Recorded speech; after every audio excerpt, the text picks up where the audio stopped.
Hey guys, Desolator Magic here, and there are some mega spicy expensive cards in this set of Double Masters spoilers. There's going to be money raining down from the sky when the set releases. Speaking of that, this video is unofficially brought to you by the US coin shortage. Nobody told me to say this, it's just I have heard this. The US mints are shut down because of COVID, and there's no new coins going out, I guess. And a lot are being lost, destroyed, or retired because they're in too bad of shape. So we're just now starting to feel the effects after it turned into like a nothing burger for about a month. So a lot of stores are either just not giving you change and they just round up or down or try to refund it digitally or add it as an in-store credit or some nonsense, or just saying, hey, you have to use a card, which sucks for people who don't have them. So if you got a big old, bunch of change sitting around, or a big jar of change, just bring it to your bank. Now's a great time to cash it in. They need it, you don't. Now, I'm not absolutely sure that there's a supply chain directly from a bank to a business. It doesn't always go that way. A lot of times they turn it into like a central thing, but the central ones are the ones that are out of change. So either way, it's going to go into circulation is my understanding. So go get yourself some, basically what equates to free money. And that's what I consider it when I bring my whole, fat pack black cup full of change.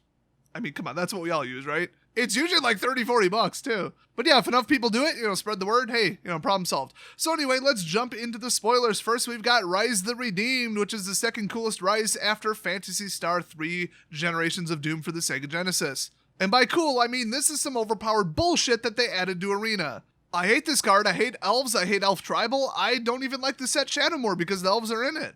So this was a $13 Shadowmoor card. It was just in a mystery booster, which brought it down to $7.50. So probably going to see it at about $6 right now in this set, which puts it below the profitability line. Again, that's a shame. Next up, we got Stone Huer Giant.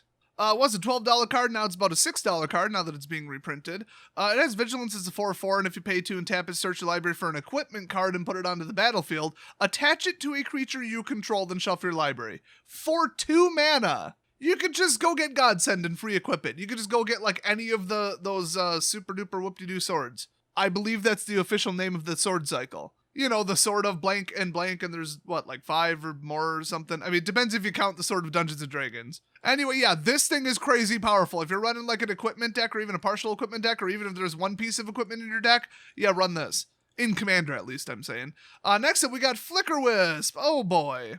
It enters the battlefield and flickers, then it hits for 3 in the air for 3 mana, which is not bad. Unfortunately, it's about a $1 card, but it's uncommon, so who cares? Next up, we got Blade Splicer. Hello. When it enters the battlefield, you create a golem, and all other golems have first strike, so not a bad card. It's only about 50 cents, though, so not the best rare choice. I will say, though, it was in Modern Masters 2017 edition, which is like not that long ago, but it even wasn't worth that much money back then. Next up, we got Sphinx Summoner. It's a 69-cent card. I think I'll just stop mentioning the price if it's not a rare. However, in Conflux and in Commander 2016, the only other 2 times it was printed, it was a rare in both cases. So for 5 mana and Dimir colors, when it enters the battlefield, you may search your library for an artifact creature card, reveal it, and then put it in your hand. If you do, shuffle your library. So no free casting, nothing, just, free fetch. I mean, yeah, you get a 3/3 flyer, but just run Grim Tutor or something. Next up, it's one of the famous command cards, Austere Command. This is one where it says choose 2 out of the 4 modes. It's a modal spell, as they call it. 6 mana, though, and it's sorcery speed. Destroy all artifacts, destroy all enchantments, destroy all creatures with converted mana cost 3 or less, and destroy all creatures converted mana cost 4 or greater. I love this card. It is so absolutely insane. So this was in Lorwyn, then Commander, then Iconic Masters, and believe it or not, it is still sitting at about $17 because it's just that damn good of a set, or a card. Well, and a set. And by the way, it was also an Amonkhet Invocation, and it's sitting at $40. Next up, we've got one of the mythics, which, keep in mind, there are 40 of instead of 15. But still, this is Sneak Attack, one of the most hated cards in existence, period. You pay 1 mana and drop in any creature card from your hand into the battlefield, give it haste, sack it at end of turn. 1 mana, you don't tap the enchantment, there's no restriction on creature size or color. This is one of the most single-handedly broken cards in the game at all. This free casting, underpriced, overpowered pile of shit. If my opponents drop this shit in any format, any game, I am coming over the table to try to murder them. This card represents everything wrong with the game. This is the pinnacle of broken, unrestricted, recurring, reliable, free-casting, game-ruining trash. Unsurprisingly, this absolute slap in the face to fun gameplay, this disgrace to the game, is about $30. If you play this to drop in some freaking Annihilator Emrakul horse shit and then swing with it, I hope you get struck by lightning the second you walk out the door. This card should be banned from everything, not reprinted. Anyway, next we've got Noble Hierarch, one of the most expensive cards in the game. At all. It's a 1-drop that taps for 3 colors in late game or in a swarm deck or something. You can use its Exalted ability to swing for like a metric buttload of damage. I don't know if this would really be the one I would risk, but if you can do something creative with it and you don't want to swing with an army of 1/1s, okay, cool. You got options. But yeah, there are almost no green cards that cost 1 that tap for more than 1 color. So this is about roughly a $20 to $30 card. It was previously like a $50 card if I'm not mistaken, but well, they put it in Ultimate Masters, they put it in well, it was one of the box toppers. They put it in Modern Masters 2. It was in Conflux originally. And we've had like some special editions of it. And by the way, this is also one of the Double Masters box toppers, which I believe is a shared pool of 40 with also the borderless but guaranteed foil VIP pack ones. But in the box topper that I just found out exists, it's guaranteed not foil. I believe that's how it works. So believe it or not, the box topper edition is sitting at about $60 pre-order. I mean, I would have thought it would be higher, but apparently they've printed this enough that it's gotten down to, well, still not a reasonable price, but I mean, right now you can pre-order it this second for $20. Whatever, at least it's not an elf. Next up, Voice of Freaking Resurgence. You want to talk about a money card? Well, okay, it looks like it's fallen a bit. The Modern Masters 3, I believe it was, had it for $13. I believe it was higher at the time. The original Dragon's Maze, strangely, is $10.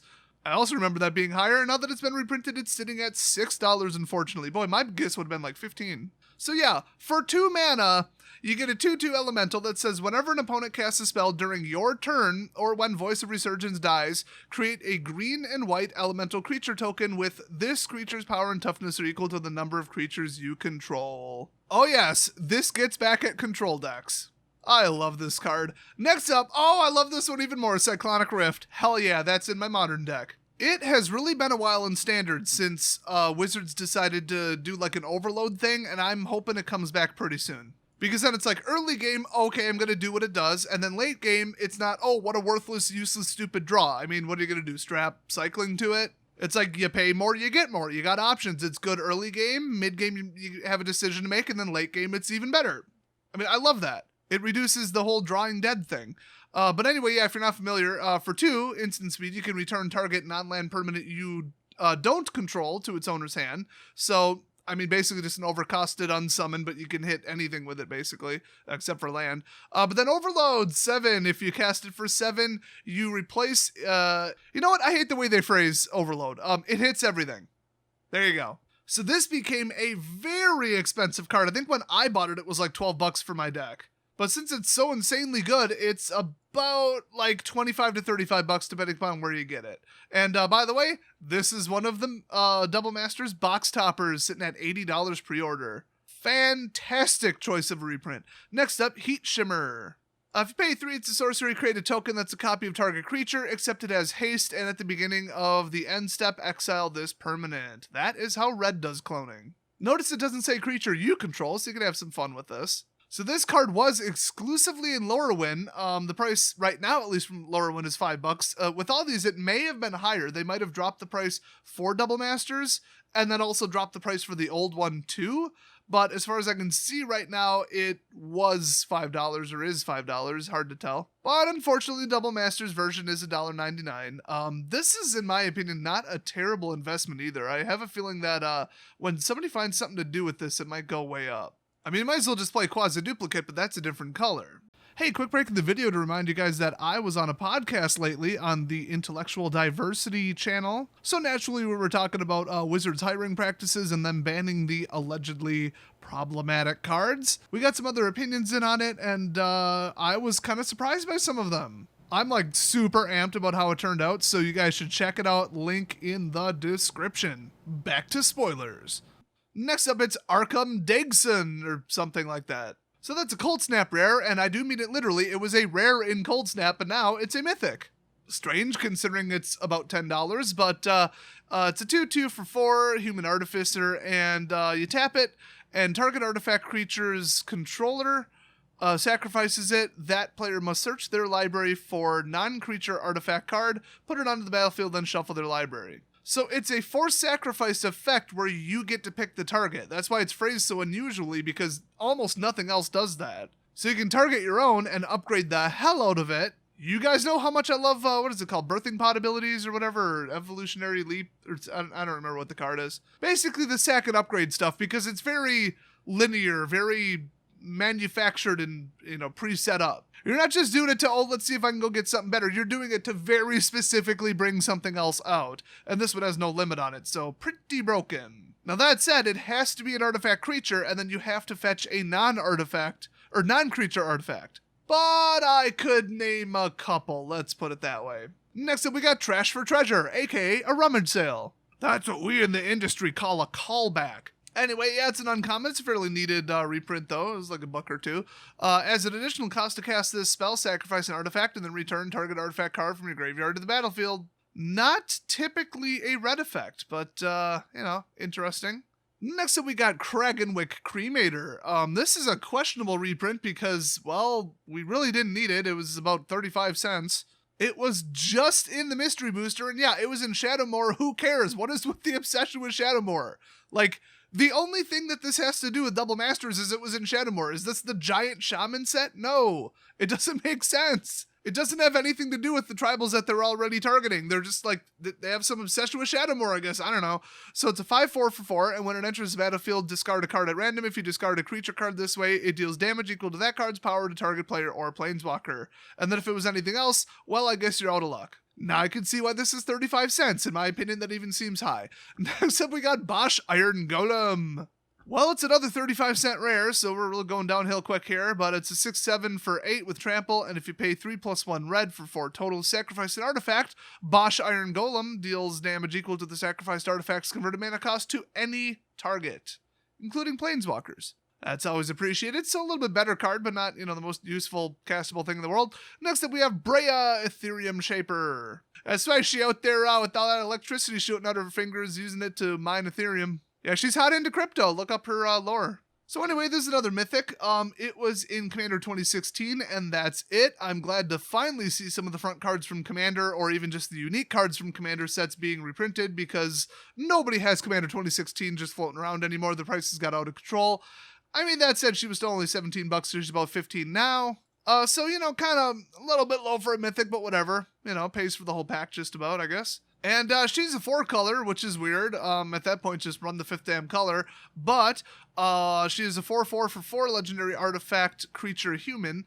And when she enters battlefield, create 2 1/1 blue Thopter artifact creature tokens with flying. And then if you pay 2 and sacrifice 2 artifacts, you can choose one of the following 3. Breya deals 3 damage to target player or planeswalker. Nice. Target creature gets -4/-4 until end of turn. Nice. Or you gain 5 life. All just absolutely fantastic abilities. I don't know if that necessarily makes her an ideal commander. I think that explains the price, but I could see it. Next up, we got an uncommon, Thirst for Knowledge. It's a 3-cost instant, draw 3 cards, then discard 2 cards unless you discard an artifact. So, nice little card there, I guess. I think they just threw it in because, artifacts is one of the themes for, I guess, draft purposes. Next up, we got Path to Exile. Remember when this was an F&M promo, it was selling for about $15 on eBay, but it has gotten down to, let's see, boy, it's been printed so damn many times, I gotta find it. About $4 now. So still, probably one of the most expensive uncommons in the set, so don't overlook this one when you're opening packs. Next up, we got Doomed Necromancer. It's a 3-cost 2/2, and if you pay 1 black and tap it, and then sack it, return target card from your graveyard to the battlefield. Ooh, free casting for 1. We all know that Resurrect's base cost is generally 5, so I feel like 1's a little bit lower. Still, this card's been printed on and off, so it's only, believe it or not, a 50-cent rare. Next up, we got Skitherix, the Blight Dragon. Yes, it's pronounced dragon. I'm not British. I'm not going to say dragon. See, you learned something new today. You've all been pronouncing it incorrectly. Sincerely, Wisconsin. You gonna pronounce it correctly now, you guys, or not? According to my cousin who grew up in Maryland, that's what we all say. So, this was a Mythic in Scars of Mirrodin, and that is it. So, that was a $45 Mythic, and it is currently a $35 Mythic in Double Masters. Definitely a very good choice for a reprint. So it's a legendary creature dragon skeleton, so it counts as a skeleton, that's huge. It's a 4/4 for 5 with flying. It has Infect, which is why I hate it, and if you pay 1 black, it gains haste until end of turn. That's always fun when it has Infect and is in the air. And then if you pay 2, regenerate it. I hate this thing. I hate Infect, I hate Regenerate, apparently so does Wizards. How the hell are you supposed to get rid of this thing? How are you even supposed to block this thing?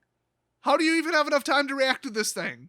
Oh my gosh, I hate Infect. Anyway, next up we got Dark Confidant. Hello, another big old money reprint here in the Mythic spot. And by the way, this is one of the Double Masters box toppers / VIP 40 pool here. So that version, the borderless alternate art, is pre-sailing for $90. Otherwise, the regular version is $50 because the MM2 version was $65. The MM1 version was $70. It was also an original Ravnica as well. And just for fun, the Judge promo is $150. So, huge money card here. If I'm not mistaken, this is the most expensive reprint we've seen so far. Well, maybe Karn was higher. I don't know. I feel like it was maybe tied. It's within a couple dollars. So if you're not familiar with this card, it's a 2/1 for 2 human wizard, and at the beginning of your upkeep, reveal the top card of your library and put that card into your hand. You lose life equal to its converted mana cost. I have had this backfire on so many people. I'm starting to question why people even consider it a good card, but in the right deck, under the right circumstances, with the right triggers, I could see it working.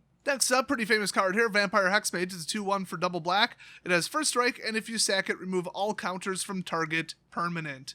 Oh yes! So you mix this with Dark Depths and you get a Merit Lage on turn 2, I think? Or, well, perhaps I should say you used to do that because now, well, it's banned in Modern at least. And Legacy, I'm sure people pull that off because that just seems like some classic thing you would probably do in Legacy. By the way, spoiler alert, Dark Depths is in this set too. That'll be fun. Some fun-hating, game-ruining, draft-hating piece of human garbage decided to do that to us in the set for some reason. Thanks whoever decided to throw those in together. You. Oh wow, it's actually the next card. So yeah, Dark Depths. It's a Mythic, and it was a $38 card from Cold Snap. Then it was in Ultimate Masters. It was also in From the Vault Lore, which was pretty cool. Came with a custom token too, if I'm not mistaken. And now it's in Double Masters, which all those brought it down to $25. Next up, a card nobody needed or asked for. We got Thespian Stage. It's a land. It comes in untapped. You tap for colorless, and if you pay 2 and tap it, it becomes a copy of target land, except it has this ability. Except it's tapped. So you might be asking, what the hell's the point? Well, it doesn't say until end of turn. It just straight up becomes that land. Doesn't work very well on legendary cards, though, so I'd still kind of revert to my original point. What's the point? Not a very good card, only $1. And that is it. So we saw a lot of money cards, a lot of them in the Mythic slot. We saw some pretty good rares, though. So overall, the set's looking pretty solid, at least, worth opening. I'm just kind of ballparking it. I'd say the whole thing's sitting at least a 50%, like above cost, or 50% EV above MSRP or average market value or whatever. Somewhere in that ballpark based on the distribution and the, where the money is and the Mythics being printed at half prevalence and all that stuff. So not bad. I'm still working on trying to get my hands on a couple $1,000s worth of this. So I'll keep you updated on that because I might do like a marathon, multi-box opening of it or something if I can get some. But in the meantime, keep it tuned to this channel. I don't know what frequency this channel is or why I said that, but, subscribe button works too. Thanks for watching. We'll have more spoilers tomorrow, of course, and I will see you guys next video.